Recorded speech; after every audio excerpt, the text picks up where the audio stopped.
உயிரோடு தமிழோடு இணைந்திருக்கிறீர்கள். IELTS தமிழ் உயிரோடு தமிழ் உலக நார்வல் நிகழ்ச்சி இணைந்திருக்கிறீர்கள். தொடர்ச்சியாக உலக நார்வல் நிகழ்ச்சியில் நாங்கள் இஸ்ரேல், அமெரிக்கா, ஈரானுக்கு இடையிலான போர் தொடர்பான நிலைமைகளை பார்ப்போம். போர் ஆரம்பித்து 4 வாரங்கள் ஆகிவிட்டது.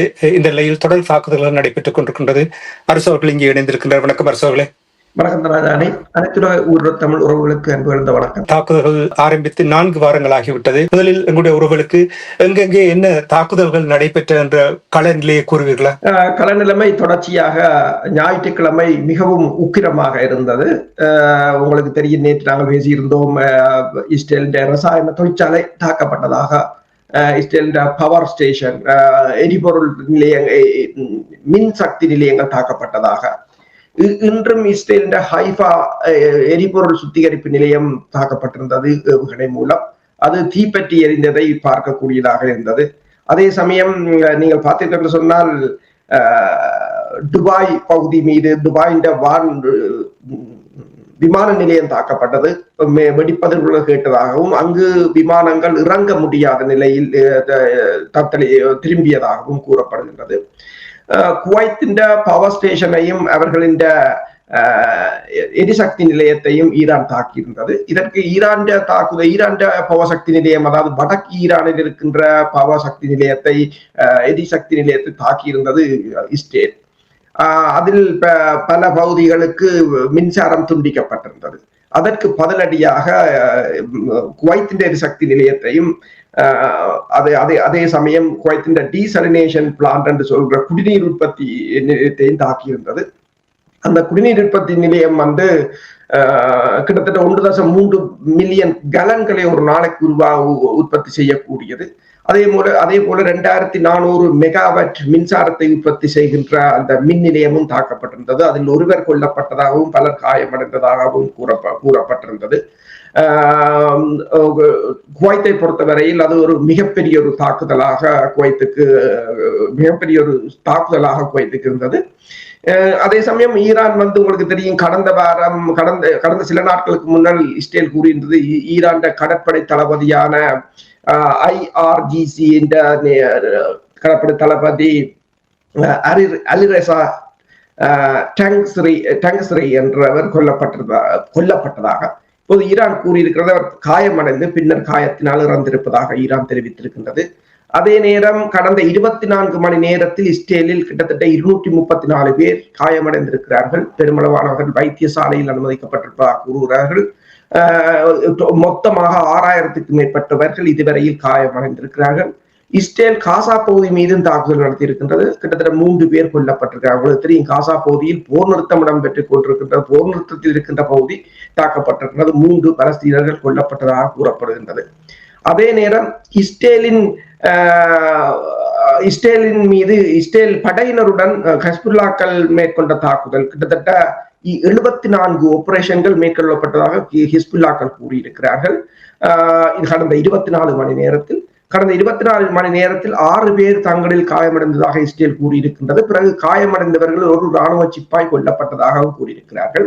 இப்போது இஸ்ரேல் கூறுகிறது, இந்த லெபனானில் தாங்கள் மேற்கொண்டு வருகின்ற தரை நடவடிக்கையில் கிட்டத்தட்ட 6 பேர் படையினர் கொல்லப்பட்டதாகவும் 261 படையினர் காயமடைந்ததாகவும் கூறப்படுகின்றது.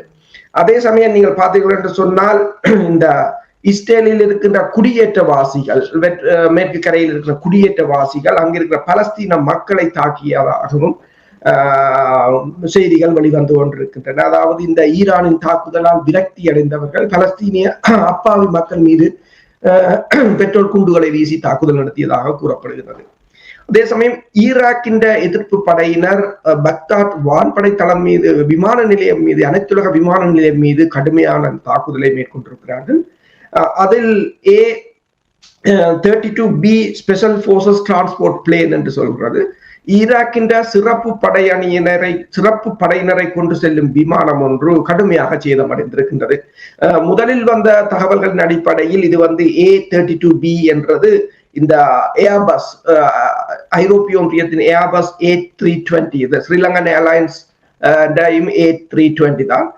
அந்த அளவு விமானம், கிட்டத்தட்ட 220 பேர் போகக்கூடிய அந்த விமானம், அது ஸ்பெஷல் பர்பஸுக்காக பெயர் மாற்றப்பட்டு இராணுவத்துக்காக தயாரிக்கப்பட்ட விமானம்.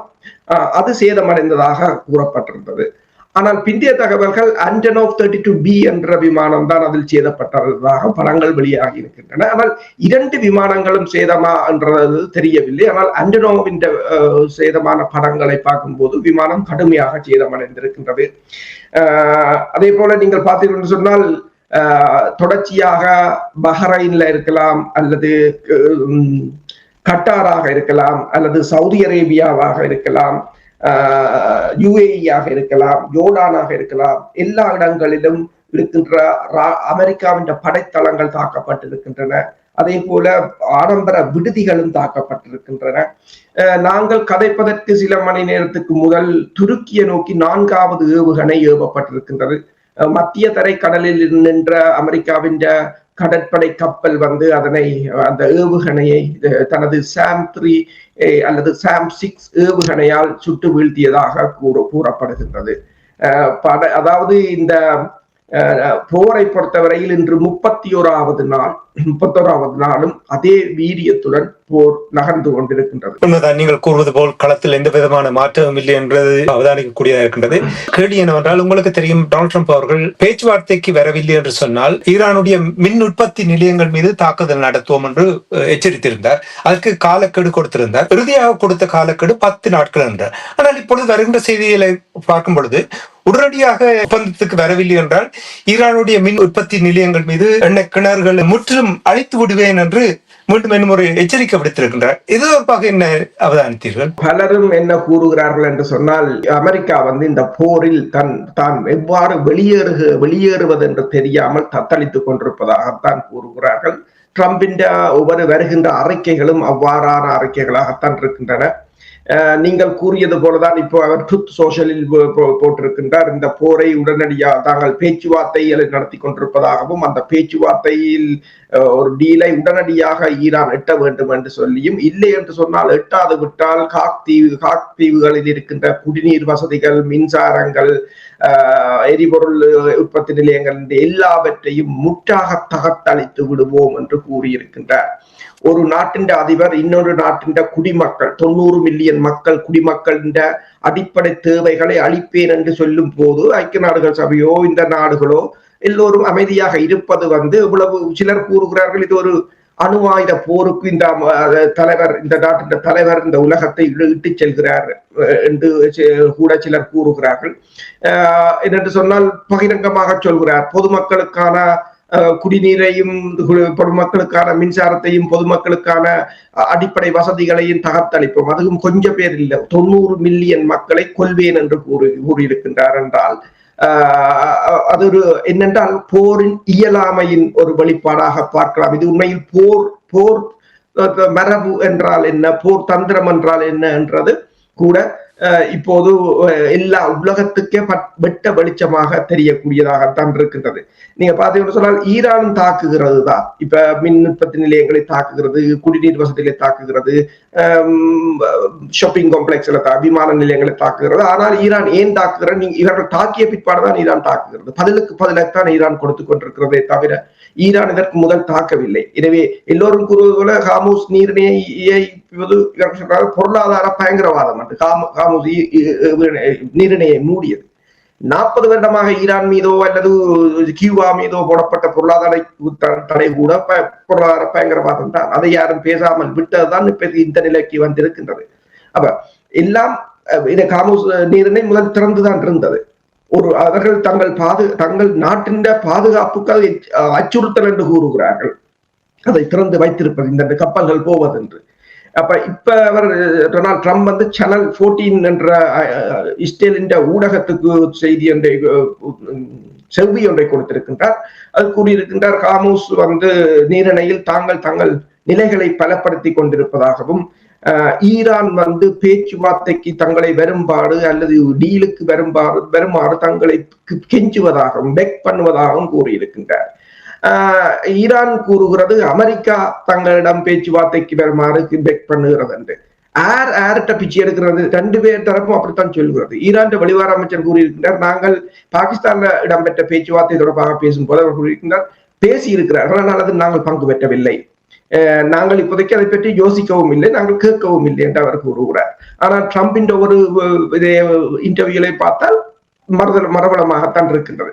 அதே போல ட்ரம்ப் இன்னொன்றையும் கூறியிருக்கிறார். பைனான்சியல் டைம் என்ற ஊடகத்துக்கான இன்டர்வியூவில் வந்து ஈரானிடம் எந்தவித பாதுகாப்பு, நோ டிஃபென்ஸ், ஈரானிடம் எந்த டிஃபென்ஸும் இல்லை. எனவே அவர்கள் மிக விரைவாக இந்த தங்களோட டீலை ஏற்றுக்கொள்ள வேண்டும். இல்லை என்று சொன்னால் நாங்கள் ஹாக் தீவுகளை கைப்பற்றுவோம். இப்ப முழுக்க ஹாக் தீவை பற்றி பேசுகிறார்கள். ட்ரிபோலி என்ற கப்பல் அங்கு போயிருக்கின்றது. 33,500 சிறப்பு படையினர் இருக்கிறார்கள். அவர்களுக்கு உதவியாக 50,000 படையினர் இருக்கிறார்கள். அப்போ ஒரு சிறிய நடவடிக்கையாவது, ஒரு தரையிறங்கலையோ ஏதாவது செய்ய கூடலாம். அதை கைப்பற்றுவது பெரிய பிரச்சனை இல்லை. ஆனால் அதை வைத்திருப்பது, அதை நாம் பெறப்போகிற அழிவுகள்லாம் இவர்கள் அதை பற்றி யோசிக்கவில்லை. என்றாலும் ஹார்முஸ் நீரிணையை சுற்றி என்ன செய்கிறார்கள் என்று சொன்னால், இந்த B-1 ரக விமானங்கள், கனரக குண்டுவீச்சு விமானங்கள் மூலம் 2000 ராத்தல் எடையுள்ள குண்டுகளை வீசி அந்த அந்த ஹார்முஸ் நீரிணைக்கு அங்காளி பக்கம் இருக்கின்ற ஈரானின் பாதுகாப்பு நிலைகளை அளிப்பதற்கான முயற்சிகளை மேற்கொண்டு கொண்டிருக்கிறார்கள். அதே சமயம் இந்த போர் முடிவடைந்தால் அமெரிக்கா இந்த வளைகுடா நாடுகளில் தளங்களை வைத்திருக்க முடியாத ஒரு நிலை ஏற்பட்டால் அமெரிக்காவின் தளங்களை இஸ்ரேலில் அமைப்பதற்கான நடவடிக்கைகள் மேற்கொள்ளப்பட்டு வருவதாக சேனல் 14 என்ற இஸ்ரேலின் ஊடகம் தெரிவித்திருக்கின்றது. இப்போது அமெரிக்காவின் ஏற்கனவே அங்கு இருக்கின்ற தளங்களை, மேலதிகமான தளங்களை, அதாவது வளைகுடாவின் தளங்கள் எல்லாம் இனிமேல் இஸ்ரேலில் தான் இருக்கும் என்ற ஒரு தொனியில் போட்டிருக்கிறார்கள். அதாவது பல ஊடக வாஷிங்டன் போஸ்டை பொறுத்தவரையில் அமெரிக்கா தீவிரமாக இருப்பதாகவும் 5,000 படையினரை புதிதாக கொண்டவர்களையும் ஏற்கனவே இருக்கிற 50,000 படையினரையும், ஏற்கனவே இருக்கிற 50,000 படையினர் அந்தந்த நிலைகளின் முகாம்களில் இருந்து பின்தள உதவிகளைத்தான் வழங்கலாமே தவிர அவர்கள் இந்த தாக்குதலுக்குள் உள்வாங்கப்படலாமா என்றது ஒரு மிகப்பெரிய பிரச்சனை. அதே போல வால் ஸ்ட்ரீட் ஜேர்னல்ஸ் போட்டிருக்கிறது, சிறப்பு நடவடிக்கை மூலம் 450 கிலோ யுரேனியத்தையும் கைப்பற்றுவதற்கான நடவடிக்கை. இந்த 450 கிலோ யுரேனியம் போன வருஷம் அளிக்கப்பட்டதாக கூறப்பட்டது. எல்லாம் வெற்றிகரமாக, மிட் நைட் ஹமர் வந்து வெற்றிகரமாக முடிந்தது என்று கூறப்பட்டது. ஆனால் இப்போதும் அந்த 450 கிலோ யுரேனியத்தை பற்றி அவர்கள் பேசுவதால் அவர்கள் ஒவ்வொரு தடவையும் இந்த போரில் பொய்களை சொல்லி வெற்றி ஈட்டியதாக காட்டியதாகத்தான் கொள்ளப்படும். பொய்யும் பிறட்டும், அதான் சொல்வார்கள். ஒரு பொய் சொன்னால் அதுக்கு பிறகு நீங்கள் தொடர்ந்து பொய் சொல்லிக் கொண்டே இருக்க வேண்டும் என்பதை வெளிப்படுத்துகிறது. இப்ப நீங்கள் கூறினீர்கள், பொதுமக்களுடைய தளத்தை அமெரிக்காவோ இஸ்ரேல் தாக்கினால் யாருமே கேள்வி கேட்பதில்லை என்று. நீங்கள் கடந்த சில நாட்களுக்கு முன்னதாக நாங்கள் உங்களோடு உரையாடும் பொழுது நீங்கள் தெஹ்ரானில் உள்ள பல்கலைக்கழகம் தாக்கப்பட்ட என்பதை கூறினீர்கள். மீண்டும் இஸ்ரேல் கூறியிருக்கின்றது, இன்னும் ஒரு பல்கலைக்கழகத்தை நாங்கள் தாக்குவோம் என்று சொல்லி கூறியிருக்கிறார்கள். பாருங்கள், எப்படி ஜனநாயகம் பேசுகின்றவர்கள் உடனடியாக ஈரானை கண்டிப்பவர்கள் எல்லாம் ஏன் வாய்ப்பத்தி கொண்டிருக்கிறார்கள் என்று எனக்கு விளங்கவே இல்லாமல் இருக்கின்றது. இதே நேரத்தில் இப்ப நீங்கள் இந்த விடயங்களை கூறும் பொழுது அரசுகளை தொடர்ச்சியாக நீங்கள் இந்த பொருளாதாரத்தினுடைய தாக்கம் தொடர்பாக கூறிக்கொண்டு வரும் பொழுது பிரெண்ட் க்ரூட் ஆயில், அதாவது கச்சா எண்ணெயினுடைய விலை மீண்டும் நாங்கள் நேற்று உரையாடும் பொழுது ஒவ்வொரு திங்கட்கிழமை வரும் பொழுது டொனால்ட் ட்ரம்ப் அவர்கள் ஒரு செய்தியோடு வருவார். அந்த செய்தியையும் பங்கு சந்தையையும் எண்ணெயினுடைய விலையையும் ஏற்றி இறக்கி கொண்டிருக்கும் என்று. இன்று பார்த்தால் இன்று திங்கட்கிழமை 30ஆம் தேதி எண்ணெயினுடைய விலை $115 மாறி இருக்கின்றது. பொருளாதார நிலைமையை எங்கே கொண்டு போய் விட போகின்றார்கள்? என்ன நிலைமையாக இருக்கிறது? பொருளாதாரம் மிகப்பெரிய கடுமையான பாதிப்பை அடைந்திருக்கின்றது. ஆசியாவின் பொருளாதாரம், பங்கு சந்தை கடுமையாக வீழ்ச்சி அடைந்திருக்கின்றது. இந்தோனேஷியா வந்து கிட்டத்தட்ட $1.2 பில்லியன் இழந்திருப்பதாக கூறப்படுகின்றது. அதே போலதான் ஜப்பான் பங்கு சந்தையாக இருக்கலாம், ஏனைய நாடுகளின் பங்கு சந்தையாக இருக்கலாம், வீழ்ச்சி அடைந்திருக்கின்றது. எண்ணெய் நீங்கள் சொன்னது போல 116 இருக்கின்றது. இது அதிகரிப்பு ஏற்பட்டது மார்ச் 19ஆம் தேதி 119 இருந்தது. இப்போது 116 இருக்கின்றது. கிட்டத்தட்ட இந்த போர் தொடங்குவதற்கு முன்னர் நீங்கள் பார்த்துட்டு சொன்னால் 62% அதிகரிப்பாக இருக்கின்றது. ஹார்முஸ் நீரிணை இன்று மூடப்பட்டுத்தான் இருக்கின்றது. இப்போது இந்த DEI டெட் பேன் என்ற ஒரு நிறுவனத்தின் கணிப்பின்படி 40% உலகம் இந்த வருடத்துக்குள் ரெசெஷனுக்குள், பொருளாதார வீழ்ச்சிக்குள் செல்லலாம் என்று அதன் தரவுகள் உயர்வாக காட்டியிருக்கின்றன. ஏனைய நாடுகள் இப்போது ரஷ்யாவை நோக்கி தங்கள் பார்வையை திருப்பி இருக்கின்றன. வியட்நாம் ரிஃபைனரி என்ற ரிஃபைனரி வந்து இப்போது ரஷ்யாவுடன் பேச்சுக்களை நடத்தி கொண்டிருக்கிறது தங்களுக்கான எரிபொருட்களை வாங்குவதற்கு. ரஷ்யாவும் இப்போது தனது எரிபொருள் தாங்கி கப்பல்களுக்கு கடற்படை கப்பல்களை பாதுகாப்பாக அனுப்புகின்றது. ஒவ்வொரு கப்பல் தொகுதிக்கும் கடற்படை பாதுகாப்பாக செல்கிறார்கள். ஏனென்றால் இவர்கள் அந்த கப்பல்களை கைப்பற்றி விடாமல் இருப்பதற்காக. அதாவது 5வது வாரத்தில் பொருளாதாரம் தொடர்ச்சியாக தொடர்ந்து வீழ்ந்து கொண்டே இருக்கின்றது. நீங்கள் பார்த்தீர்கள் என்று சொன்னால் ஹார்முஸ் நீரிணை முற்றாக மூடப்பட்டிருந்தாலும் சீனாவின் கோஸ்கோ நிறுவனத்தின் 2 கப்பல்களை இன்று அனுமதித்திருக்கிறார்கள். அந்த கப்பல்கள் போன வாரம் வந்த போது அவர்கள் திருப்பி அனுப்பியிருந்தார்கள். இந்த வாரம் அந்த கப்பல்களை அனுப்பியிருக்கிறார்கள். சில சமயங்களில் பணத்தை செலுத்திவிட்டு அனுப்பியிருக்கலாம். ஈரான் கூறுகிறது, அதாவது இந்த நீரிணை ஈரான் பாராளுமன்றத்தில் அவர்கள் ஒரு மசோதாவை சமர்ப்பிக்க போகிறார்கள். இந்த பாராளுமன்றத்துக்கு இந்த ஹார்முஸ் நீரிணைகளால செல்கின்ற கப்பல்களுக்கான பொல்யூஷன் ஃபீ என்று சொல்கின்ற சூழல் மாசடைதலுக்கான வரி. இங்கே உங்களுக்கு தெரியும், கார்பன் டேக்ஸ் என்றெல்லாம் வாங்குவார்கள். ஒரு டாக்ஸி போட்டு காசை வாங்குறதுக்காக ஒரு டாக்ஸி போடுவாங்க. ஆனால் கார்பனை குறைப்பதற்காக அவர்கள் எதுவும் செய்வதாக இல்லை. பொல்யூஷன் ஃபீ என்று சொல்றது. மற்றது பிலோட் சர்வீஸ் ஃபீ என்று சொல்றது, நினைக்கிறார்கள் டோல் சர்வீஸ் சார்ஜ். அதே போல கப்பல் பாதுகாப்பு, ஷிப் செக்யூரிட்டி சிஸ்டம், இந்த 3 தளமாக கொண்டுதான் இந்த கட்டணம் நிர்ணயிக்கப்படுவதாகவும் அது பாராளுமன்றத்தில் இப்போது போடப்பட்டிருப்பதாகவும் நிறைவேற்றப்பட போவதாகவும் தெரிவித்திருக்கிறார்கள்.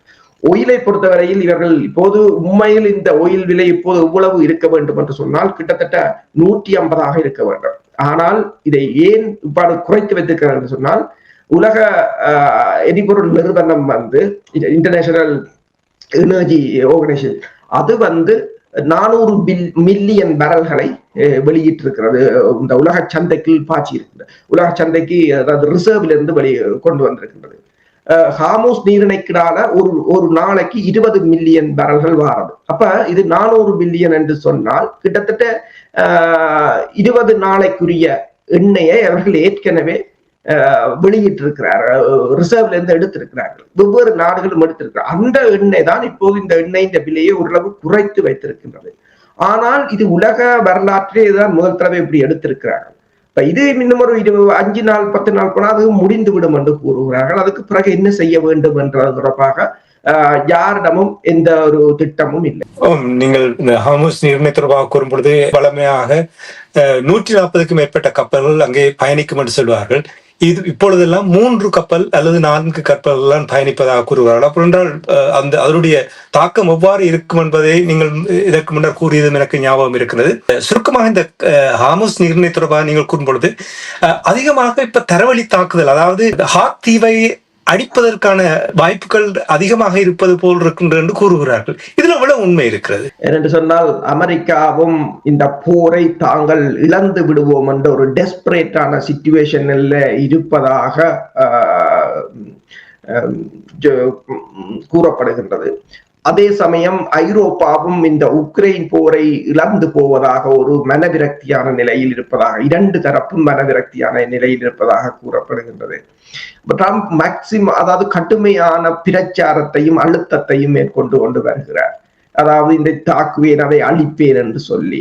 இப்ப என்ன பிரச்சனை என்று சொன்னால், குவைத் 90% இந்த டீசல்டேஷன் பிளான்ட்ல தான் தங்கி இருக்கிறார்கள். இந்த குடிநீர்களுக்கு நேற்று அடிக்கப்பட்டது ஒரு சாம்பிள் தான்.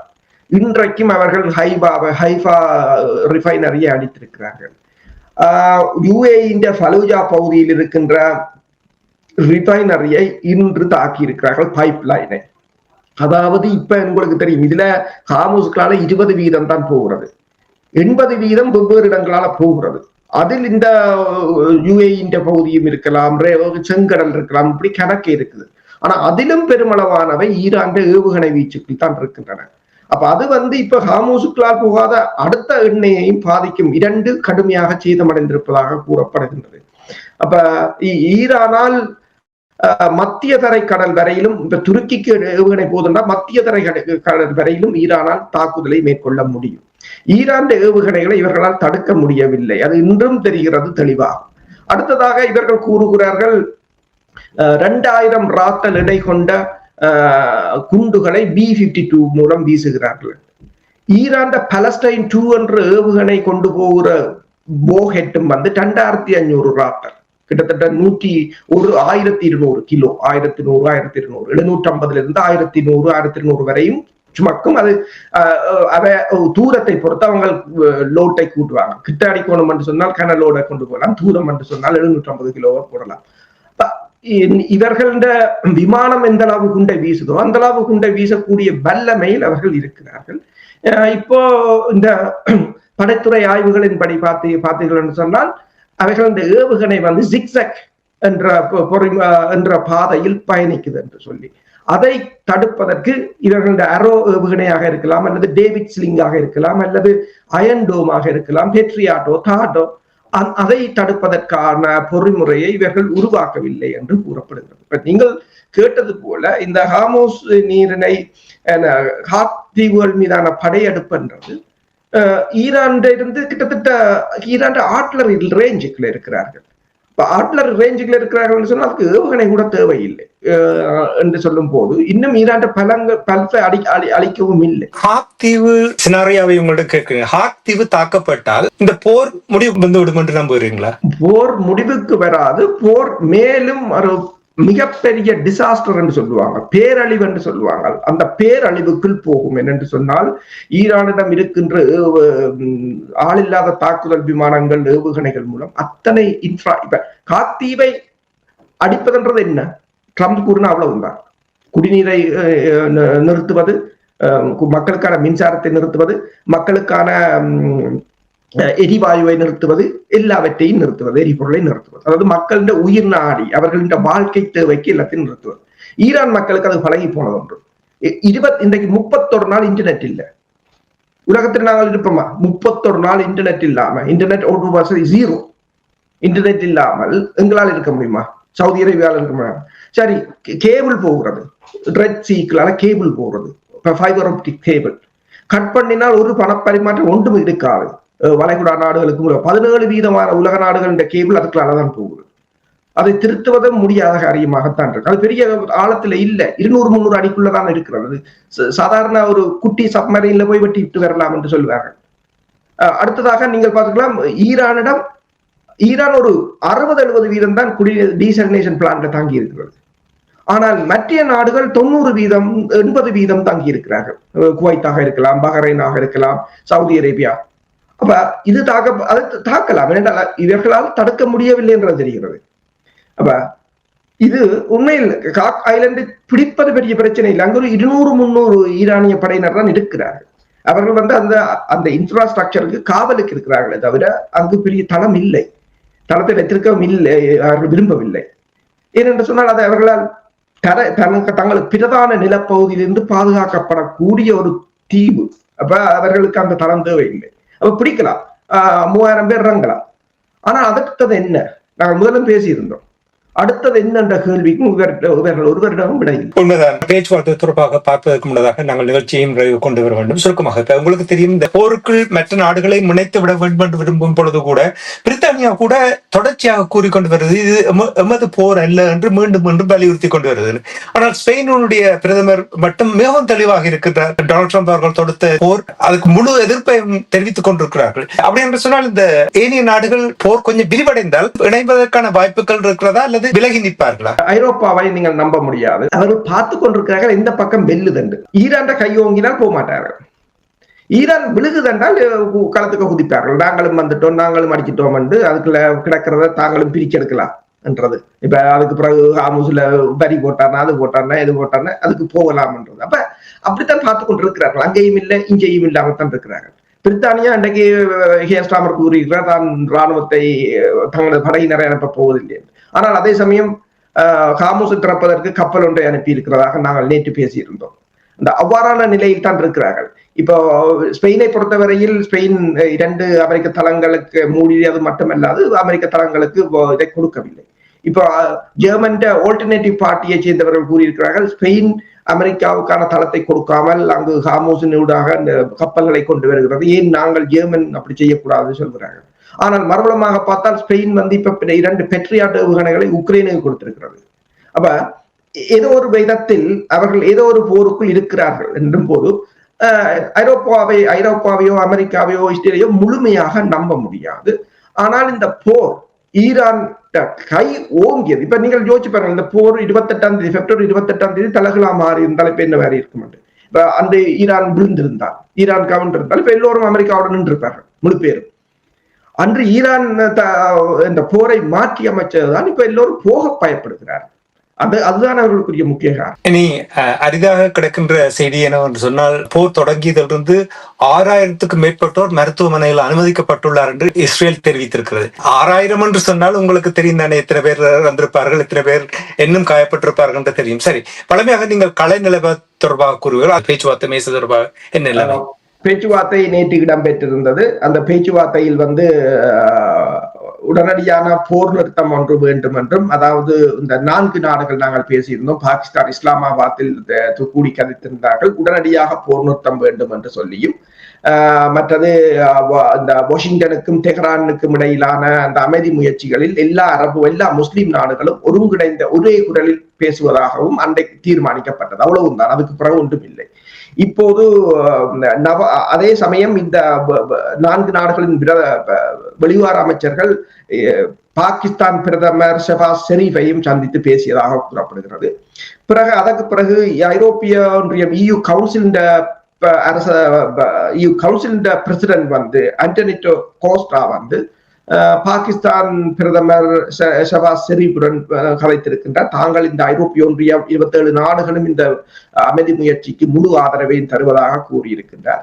அதற்கு பிறகு பாகிஸ்தான் வெளிவார அமைச்சர் நாளைக்கு செவ்வாய்க்கிழமை சீனாவுக்கு செல்கிறார். சீனாவின் ஆதரவுகளை திரட்டி சீனாவுடனான ஒரு பேச்சுவார்த்தையை நடத்துவதற்கான முயற்சியாக அவர் அங்கு செல்வதாக கூறப்படுகின்றது. அதாவது ஒரு புறமாக இவர்கள் ஏதோ ஒரு வகையில் இதை ஒரு பேச்சுவார்த்தைக்கு தள்ளுவதற்கான முயற்சிகளை கடுமையாக ஈடுபட்டுக் கொண்டிருக்கிறார்கள். சிறப்பு அரசவர்களே, இன்றைய நிகழ்ச்சியில் இணைந்து விடயங்களை தந்ததற்காக நன்றி. தொடர்ந்து நாங்கள் இன்று இரவு மீண்டும் இணைந்து கொள்வோம். ஏற்கனவே நாங்கள் கூறியது போல் நிறைய விடயங்கள் நடைபெற்றுக் கொண்டிருக்கின்றது. அந்த விடயங்களை அவதானித்து அன்பர்களுக்கு எடுத்து வர வேண்டும் என்று கேட்டுக்கொண்டு அன்பர்கள் சார்பாக உங்களுக்கு நன்றியை கூறிக்கொண்டு விடைபெறுவோம். நன்றி, வணக்கம் அரசவர்களே. நன்றி, வணக்கம். எமது பார்வையாளர்களுக்கு வணக்கம். மக்களின் குரலாய் ஓங்கி ஒலிக்கும் இலக்கு மின்னிதழ் மற்றும் உயிரோடை தமிழ் வானொலி ஆகிய இவ்விரு ஊடகங்களும் உங்களைப் போன்ற எமது நேயர்கள் நண்பர்களின் ஆதரவிலேயே இயங்கி வருகின்றன. மிக குறைந்த வளங்களுடன் பல இடர்கள் மற்றும் தடைகளை தாண்டி பயணிக்கும் எமது ஊடகங்களின் பணிகள் மேலும் வளர உங்களால் முடிந்த நிதியுதவியை வழங்கி இன்னும் காத்திரமான செயற்பாடுகளை முன்னெடுக்க உதவுமாறு மிகவும் பணிவன்புடன் வேண்டி நிற்கின்றோம். உங்கள் பங்களிப்பு உங்களின் உரிமை குரலாய் ஓங்கி ஒலிக்கும். நன்றி.